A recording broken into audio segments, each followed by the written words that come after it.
बिस्मिल्लाहिर्रहमानिर्रहीम। अस्सलाम वालेकुम। मैं हसन राना में सब मौजूद हैं स्पोर्ट्स एनालिस्ट शेप नमाजी। अगर आपने अभी तक इस चैनल को सब्सक्राइब नहीं किया तो बेल आइकन के बटन पर क्लिक करके इस चैनल को सब्सक्राइब कीजिएगा।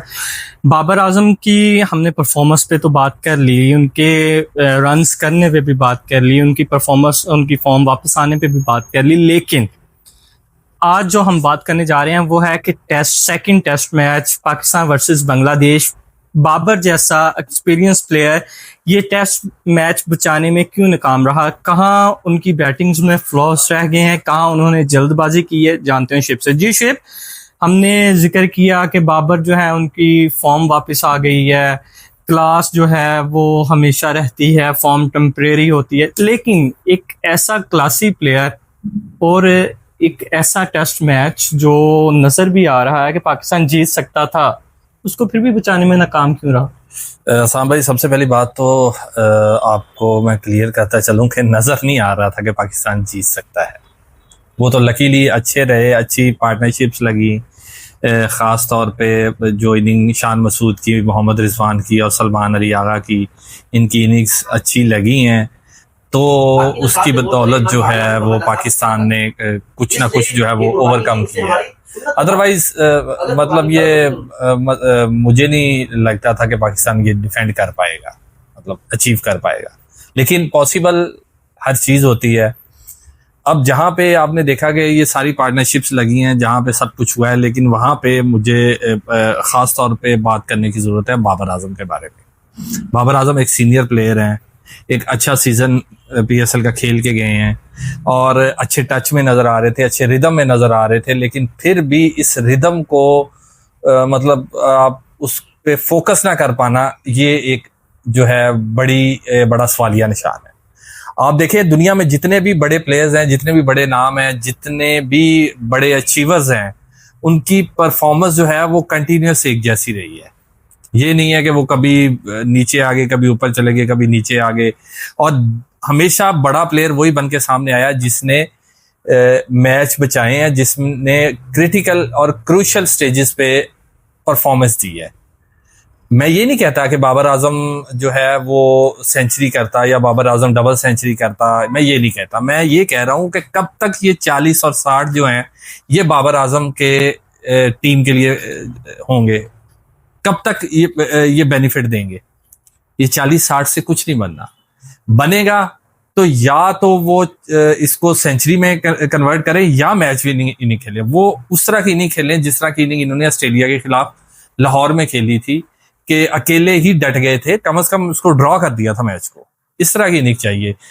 अब अगर हम पाकिस्तान के क्रिकेट का अगर थोड़ा सा पीछे हम उठा के देखें, कुछ सवाल आते हैं जो मेरे माइंड में आते हैं और बड़े ये मतलब क्रूशियल किस्म के सवाल आते हैं। उसमें ये देखना है कि हमारे जो डोमेस्टिक सीजन में कोई एक प्लेयर बता दें जिसने डबल सेंचुरी स्कोर की हो अभी रिसेंटली। कोई एक प्लेयर ऐसा बता दें जो मुकम्मल 2 सीजन खेल चुका हो। कोई ये अभी हमारी जो करंट टीम में, टेस्ट टीम में जो प्लेयर थे, इनमें कौन सा प्लेयर है जो मतलब डोमेस्टिक सीजन खेल चुका है? कोई एक प्लेयर। अनफॉर्चुनेटली आप कोई ऐसा प्लेयर नहीं देंगे। इसके अलावा वो प्लेयर बता दें जो 100 करना जानता है, जिसको पता है कि मैंने अपने रन्स को सेंचुरी में कन्वर्ट करना है, जिसने 60-70 कर लिए हैं, 80 कर लिए हैं। अनफॉर्चुनेटली वो प्लेयर्स ऐसे हमारे पास जो सेंचुरी कंप्लीट नहीं कर पाते। फिर सेंचुरी कंप्लीट करने के बाद मुझे कोई ऐसा प्लेयर बता दे पाकिस्तान की करंट टीम में जो 3 से 4 सेशन स्टे कर ले विकेट पे आके।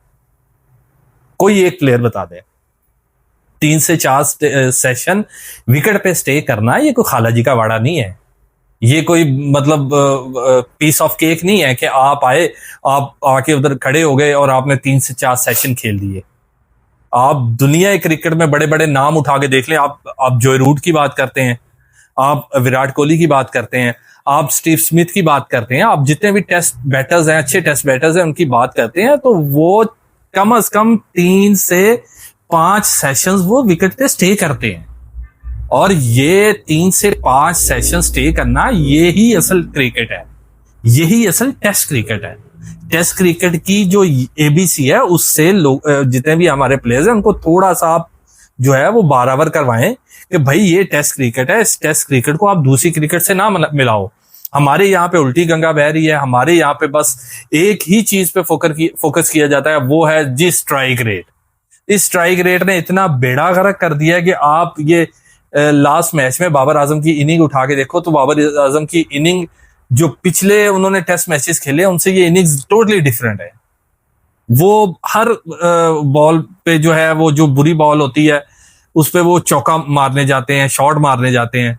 हालांकि यहाँ पे आपने सब्र से काम लेना है। यहाँ पे आप बुरी बॉल को कहीं ना कहीं अकॉर्डिंग टू सिचुएशन आप डक भी कर सकते, लेकिन नहीं, ये सिर्फ स्ट्राइक रेट के नाम पे एक चीज डाल दी गई है इन प्लेयर्स के माइंड में कि भाई ये कर रहे हैं, आपने स्ट्राइक रेट को बेहतर बनाना है, अदरवाइज ये होगा वो होगा, एक्स वाई जेड, इस तरह की चीजें सारी आ जाएंगी।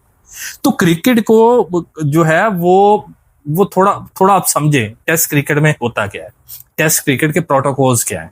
टेस्ट क्रिकेट में वो प्लेयर फिट बैठता है, खास तौर पे अगर बैट्समैन की पहले मैं बात करूं तो वो बैट्समैन फिट बैठेगा जो अपने 20-30 को 50 में कन्वर्ट करे, 50-60-70 को 100 में कन्वर्ट करे, और 100 से ऊपर जब वो जाए तो फिर एक नए एनर्जी के साथ फिर दोबारा अपना स्टार्ट ले। यानी कम से कम 4 सेशन वो स्टे करना जानता हो विकेट पे, ये है। दूसरा ये है कि आपने अकॉर्डिंग टू बॉल आपने खेलना है, अकॉर्डिंग टू सिचुएशन आपने खेलना है। आपने ये नहीं है कि चलो मेरे पास बुरी बॉल आ गई है, इसको मैं हिट कर देता हूं। नहीं, आप बाज दफा आपको सिचुएशन के हिसाब से उसको डक भी करना पड़ता है। बाज दफा आपको कुछ ऐसी बॉल्स जो हैं वो लीव करनी पड़ती हैं कि जिनको आप आसानी से खेल सकते हो।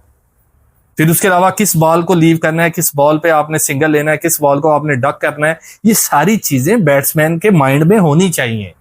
फिर छोटे छोटे सेशंस को लेके चले, पहला सेशन कैसे खेलना है, किस किस प्लेयर ने किस बॉलर को किस तरह फेस करना है, कैसे किस प्लेयर बॉलर की बॉल किस तरह आ रही है उसको मैंने किस तरह प्लेस करना है, किसको मैंने छोड़ देना है, किस पे अटैक करना है। ये छोटे छोटे पैचेस होते हैं, इन पैचेस में आप खेल रहे हैं। ये सेशन एक आपके पास एक आप कह लेंगे एक छोटा सा वो टारगेट होता है। पहला सेशन का एक टारगेट हो गया, दूसरे सेशन का एक टारगेट हो गया, इस तरह आप लेके चलें। फिर उसके बाद अनफिट प्लेयर्स खिला दिए जाते हैं। ये सबसे बड़ा जो मसला है इस टाइम। मैं तो इस पे ये भी कहूंगा कि सब पे बात हो रही है, जहां पे वहां पे हमारे फिजियो पे तो बात होनी चाहिए कि फिजियो भी यारी दोस्ती के नाम पे ही चल रहे हैं। तो हो सकता है कि फिजियो की हमने बात किया कि जिस तरह पीसीबी से रिपोर्ट आमिर जमाल की मांगी जाती हैं, देव वो रिजवान की देते हैं, तो पीसीबी भी तो इसमें इन्वॉल्व होगा, अकेला फिजियो तो नहीं ना हो सकता। बिल्कुल, मैं तो वही तो कह रहा हूं ना कि फिजियो को भी आप कटहरे में लेके आए, उनसे भी सवालात करें, अनफिट प्लेयर्स कैसे खेल लेते हैं। ये मजाक नहीं है। टेस्ट क्रिकेट को आप मजाक ना समझें। टेस्ट क्रिकेट असल में क्रिकेट है, इसी से हमारे प्लेयर्स डिफाइन होते हैं। लेकिन अब वक्त आ गया है कि टेस्ट क्रिकेट जो है उसको टेस्ट क्रिकेट तक रखा जाए, ओडीआई को ओडीआई तक रखा जाए, और T20 को T20 तक रखा जाए। ये जिस तरह आप लेके आगे हैं कि बस आपने सारे ऑलराउंडर ही खिला देने हैं, ये एक ऑलराउंडर वाला बड़ा अजीब सा मंतक लेके आए हैं हमारे कोच साहब। तो ये ऑलराउंडर जो है उनसे वो टेस्ट में नहीं चलते। टेस्ट में आपके पास कम से कम 2 बॉलर्स ऐसे होने चाहिए जो 150 की स्पीड से बॉलिंग करें। और इस पे भी हम एक वीडियो बनाएंगे कि 150 की स्पीड से बॉलिंग करने वाले हमारे पास बॉलर हैं। हम जहां पे बहुत ज्यादा ये बात करते हैं कि नहीं यार ऐसे है ऐसे है ऐसे है, लेकिन हमारे पास बैकअप में बॉलर्स हैं। सिर्फ ये पॉलिटिक्स है, सिर्फ ये पर्ची सिस्टम है जिसकी वजह से उन प्लेयर्स को, उन बॉलर्स को इन नहीं किया जाता। तो ये भी आपको देखना है। लेकिन अब जो है वो बात फिर दोबारा मैं घुमा के उधर ही लेके आता हूं कि अब बाबर आजम जैसे जितने भी सीनियर प्लेयर्स हैं उनको थोड़ा देखना है, उनको समझना है कि यार मैंने अब सेशंस खेलने हैं, अब टेस्ट खेलनी है, तो टेस्ट में मैंने उसको किस तरह खेलना है। कम से कम यार आप 4 से 5 सेशन आप स्टे तो करो विकेट पे। आप जब स्टे करोगे आपके इर्द गिर्द प्लेयर्स खेलेंगे, जब वो खेलेंगे तो साथ साथ आप भी रन बनाओगे, साथ साथ आप उनको भी बताते जाओगे भाई खेलना कैसे। स्टे तो करो ना यार। सिर्फ मसला इतना है 60 या 40 स्कोर बना के और तेज बना के आपने क्या साबित कर दिया कि आप बहुत बड़े प्लेयर हो? नहीं, ये 60-40 ये मैचेस नहीं जितवाएंगे, ये कोई फायदा नहीं देंगे।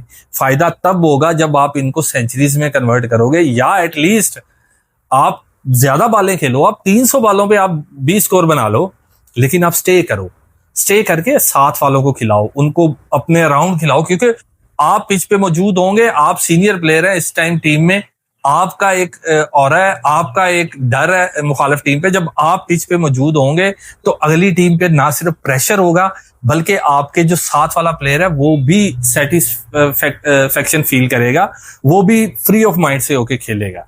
तो इसलिए थोड़ा फोकस करें, अपनी क्रिकेट पे फोकस करें।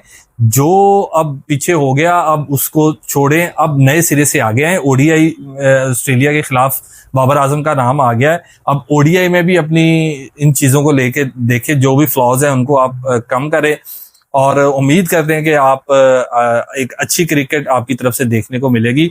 जहां पे हमने बहुत सारी तारीफें कर दी हैं, लेकिन इस तरह की आपको टेक्निकल चीजें बताना भी जरूरी था कि अब इन पे आपने इक्तफा नहीं करना, आपने इससे आगे जाना है, अगले स्टेप पे जाना है।